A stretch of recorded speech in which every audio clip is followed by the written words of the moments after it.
Gostaria que todos os irmãos, o povo, viesse conhecer o Parque Pedra de Xangô. O processo de tombamento, ele começa um pouco lá atrás, né? E eu tenho conhecimento da questão da pedra em 2009, um seminário que teve na escola Renan Balieiro, onde estavam reunidos vários terreiros, né?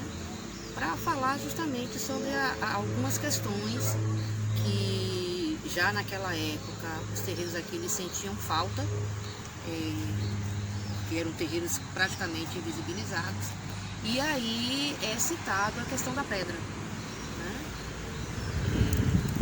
É fundada em 2009 foi criado uma associação, né? A Pássaro das Águas era uma associação. E essa associação no início ela é criada com a ideia dos terreiros em conjunto trabalharem tanto em prol da comunidade e incluindo também a questão da preservação da pedra, né? É quando acontece a pavimentação dessa área, que tem a questão de tentarem implodir a pedra, e aí vem pessoas indefesas, vem pessoas da comunidade, como foi seu Ramalho, que não é uma pessoa de axé, né? Depois entra a AFA também, que veio dentro de um processo de também, junto às autoridades, evitar que a pedra fosse implodida. E daí para lá a gente vê nesse processo, surge a caminhada. E essa caminhada, a primeira coisa que teve não foi nem a caminhada, foi, se não me engano, uma lavagem, né? Para chamar a atenção sobre a questão do que era essa pedra para o povo de Santo, né? Que isso quem faz a chamada de atenção para isso é a afinada Mãe Zil, que era do terreiro Tingongo Moende, né? E que tem uma conversa com Mãe de Alá e com outra Yalorixá de que essa pedra ela não era só uma pedra ali grande, bonita. Ela tinha para o povo de Santo algo mais representativo do que isso, que era como um altar de Xangô, de representatividade de Xangô aqui. E aí foram várias caminhadas. Em 2016 é o período que eu me envolvo mais, né? É quando eu conheço Maria Alice, que foi quem defendeu o mestrado falando sobre a pedra. E aí eu começo a me envolver junto com ela nessa caminhada, né? De tombamento, de órgão em órgão para que isso acontecesse. Na época a gente não tinha assim um apoio muito grande da comunidade de Santo, era um apoio muito mirradinho, né? Muito pouco, de muito poucos terreiros, até porque, sua bênção, minha irmã, até porque, já que abençoe, até porque alguns não acreditavam, né, que a pedra fosse tombada. Mas até chegar lá foi uma luta muito grande para a gente lutar aqui contra invasão, né? A depredação que acontece, que graças a Deus esse ano eu estou feliz que a gente não está vendo, porque mês de junho aqui, mês de fevereiro, sempre foi um mês em que essa área foi sempre muito atacada por conta das madeiras. Fevereiro é o tempo que o pessoal aproveitava, que toda a polícia estava voltada para o centro da cidade para festa, então aproveitavam para invadir, né? E até o tombamento, que foi em 2017, né? Se eu não me engano, foi quando foi efetivamente tombado. A gente teve muita caminhada para Ministério Público, sabe? A gente tinha uns 3 dessa grossura assim, de processo. Cada vez que acontecia uma coisa, a gente corria em cima da Gregório de Matos, da CECIS, né? Do próprio Ministério, para ter esse apoio para que a gente evitasse de perder isso aqui, porque a preservação não era apenas e unicamente da pedra. Ela, sem essa área verde aqui no entorno, ela perde até a significância dela, né?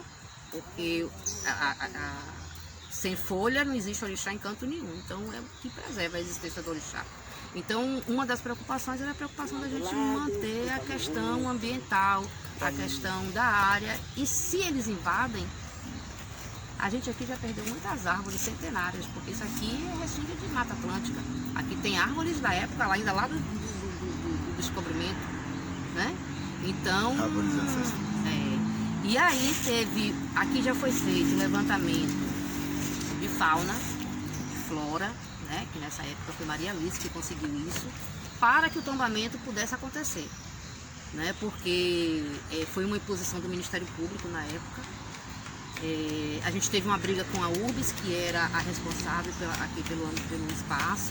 Depois a URBS disse que não era mais ela já tinha passado para a prefeitura, e aí quando foi para a prefeitura, aí a gente caiu em cima da prefeitura. E aí o Ministério Público disse que para liberar a área para tombamento, precisaria primeiro ser feito esse levantamento, que se dependesse dos órgãos públicos, infelizmente não ia acontecer, porque isso é muito caro, né? E nunca tem verba suficiente para essas coisas. Biologia, trazer os biólogos para fazer um levantamento, em outra área, trazer para fazer o de ecologia, e por aí vai, né? Então a gente fez todo o levantamento da parte de fauna, flora, dos animais que tem aqui, das árvores que tem aqui, né? Foi feito também levantamento,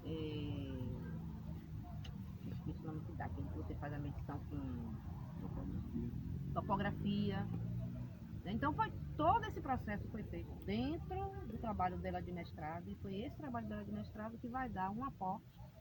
Ela chama muito de uma uma tríplice, é como se fosse uma tríplice aliança, onde está academia, comunidade e os entes públicos, né? Uma parceria dos três para que acontecesse o tombamento. E quando a gente parte para a questão da parte urbana, né? Dessa parte de urbanizar o espaço e tornar o espaço um local mais agradável e que as pessoas pudessem vir com mais facilidade, também a gente vai nessa mão da parceria, né? E aí, na hora do projeto, quando a gente começou a pensar o projeto aqui, se formou um grupo de trabalho. Tinha um grupo de trabalho interno da CECIS e tinha um grupo de trabalho externo. No grupo de trabalho externo era eu representando o terreiro de Nação Queto, Tata Mutaimê representando terreiros de Nações Angola e Everaldo Duarte, que é do terreiro do Bogum, representando Nação Jeje, né? E aí tinha Milena representando a Fundação Gregório de Matos, Maria Alice representando a academia, tinha pastor Jorge de Ogum, a gente chamava ele de Jorge de Ogum, não sei mais como era o nome dele, que representava as religiões que não são de matriz africana, né, que também estava dentro desse processo. E aí, na hora da gente pensar isso aqui, tudo foi pensado e conversado de uma forma em que, primeiro, não agredisse o espaço, né, que dialogasse com a mata que tem no entorno, porque você vê que, se você olha esse equipamento aqui, ele não briga nem com a pedra e nem briga com... não existe uma disputa de quem é que você vai olhar primeiro, eles se integram, né? Então foi um cuidado que a gente teve. Eu lembro que Duarte, uma das coisas que ele falou para o arquiteto em uma das reuniões que a gente teve lá no Parque da Cidade, era que daqui só fosse tirado, nessa área, o quantitativo de árvores necessária aqui para a área da construção e o suficiente ali para fazer a parte que fosse fazer a volta em torno da pedra, né?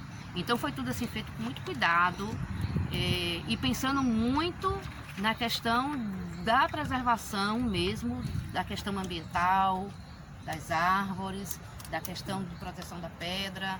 Uma das coisas que a gente lutou muito foi trazer isso para cá, porque você lembra que a pista passava aqui, onde a gente está hoje.